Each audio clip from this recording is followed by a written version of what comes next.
Horror movies might be filled with frights, but they're usually pretty fun to watch too. Every now and again, however, there comes along a scary movie that's so disturbing it's hard to justify ever sitting through it again.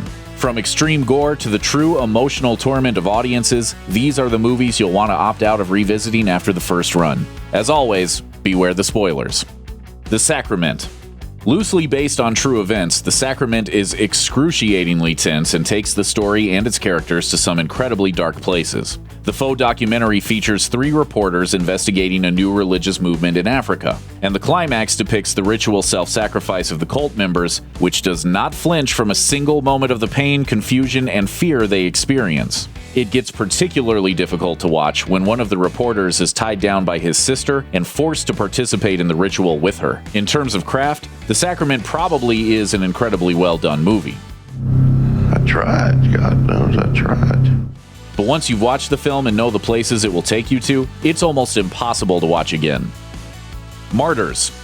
The torture horror subgenre hit a new benchmark with Martyrs. The French film features characters experiencing every kind of agony imaginable, from suffering intense beatings to being flayed alive. And it's the existential justification for this cycle of sinister acts that's really hard to bear. The tormentors are attempting to gain knowledge of the afterlife by turning their subjects into martyrs who are abused into transcendence. And after so much anguish and gruesome violence, audiences are ultimately left to wonder what the experience revealed, if anything. It's an experience to watch this movie unfold, but it's also an exhausting one for sure. Funny games. Sometimes bad things happen to good people and there's no rhyme or reason to it. Funny Games is a story about this very idea. 2 sociopathic youths, Peter and Paul, stage a physical and emotional assault on a family in their own home. Bones are broken, lives are ended, a dog goes to doggy heaven. And all of this is done in service of a sick game being played by the boys. There is no backstory between the family and the men torturing them. It's not a revenge scheme, and there is no plot twist revealing the boys to be the abandoned children of the mother or the father. Peter and Paul simply show up, commit countless atrocities, and then move on to the next family. Funny Games might be tremendously made, but it is a horrifying film that presents sick joy and senseless violence, and probably won't leave you reaching for the DVD again anytime soon. The Invitation. Even without its twist ending, The Invitation would be uncomfortable to sit through a second time. The film sets out to put the nuance of interactions between lapsed friends under a microscope. Through a few hours spent at a tense dinner party, it analyzes the minute intricacies of every awkward exchange between characters. And it explores the efforts people will go to save face and stifle survival instincts when cordial social interactions go to places they shouldn't. But don't you guys think this is a little bit weird? Furthermore, it's a stunning meditation on grief and what people will do to cope with loss. These themes are explored very nicely, but they're so heavy that a second viewing is likely out of the question for most moviegoers. And this is all before the film's third act, which features the host couple trying to snuff out all their friends and then off themselves in the name of a mysterious spiritual group they've joined. All in all, it's an immaculate film that is probably best left alone after a single viewing. Lake Mungo.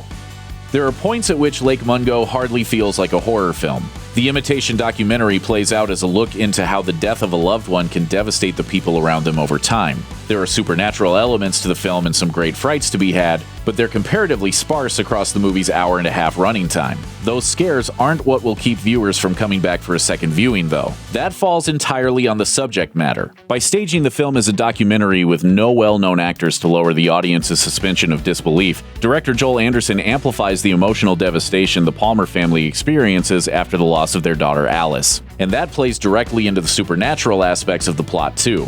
Lake Mungo is a superb film, but one that deals with some very heavy subject matter and would be very hard to sit through a second time.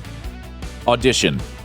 Takashi Miike has released over 100 films, and he could probably go on to direct 100 more with not one of them earning the reputation that Audition has. It's the story of a widower who, at the urging of his son, connects with a young woman named Asami. As their romance develops, it becomes clear that there's more to her than she lets on. Suspicions build slowly towards the film's bloody climax, which features a horrific scene of torture and a mutilated man Asami sadistically keeps alive in a bag.